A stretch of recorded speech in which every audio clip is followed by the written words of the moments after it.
আমরা নির্বাচনটা চাই না, নির্বাচনটা দরকার না। আমাদের মাঝে এসে বসে গেছেন, আমরা তাদেরকে অভিনন্দন জানাই।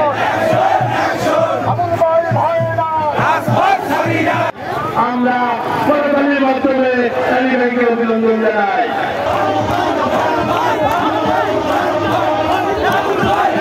নির্বাচনটা যে কত জরুরি, কারণ এই যে বর্তমান সরকার, অন্তর্বর্তীকালীন সরকার, তাদেরকে তো আমরা সহযোগিতা করছি এবং করব, কিন্তু আমাদের সহযোগিতা তাদেরকে নিতে হবে। এই সরকারকে তো ফেল করতে দেওয়া যাবে না। এই সরকার ফেল করলে বাংলাদেশ ফেল করবে, বাংলাদেশের জনগণ ফেল করবে। গতকালকে প্রফেসর ডক্টর মোহাম্মদ ইউনূস সাহেব বক্তব্য দিয়েছেন, ভাষণ দিয়েছেন জাতির উদ্দেশ্যে। আমরা পুরোপুরি আশ্বস্ত না হলেও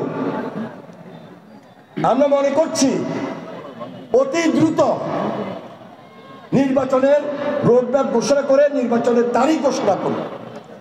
সংস্কার করতে তো এতদিন লাগার কথা নয়। আমরা 90-এর আন্দোলনে মনে আছে তিন দলীয় জোটের রূপরেখা করেছে। 3 মাসের মধ্যে তখন শাহাবুদ্দিন সাহেব নির্বাচনের ব্যবস্থা করেছেন।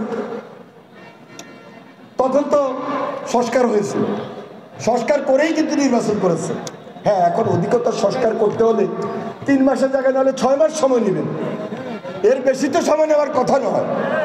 তাই আমরা আশা করতে পারি খুব শীঘ্রই যদি বলি যৌক্তিক সময়, এখন মানুষ কয় যে যৌক্তিক সময় কতদিন, এর জন্য কথাটা বললাম খুব শীঘ্রই। যদি এখন নভেম্বর মাস, নভেম্বর, ডিসেম্বর, জানুয়ারি পর্যন্ত যদি আপনাদের সংস্কারের সময় লাগে, তাহলে মার্চ এপ্রিলে নির্বাচন দিতে কি খুব অসুবিধা হবে? তাহলে আমরা নির্বাচনটা চাই না, নির্বাচনটা দরকার না।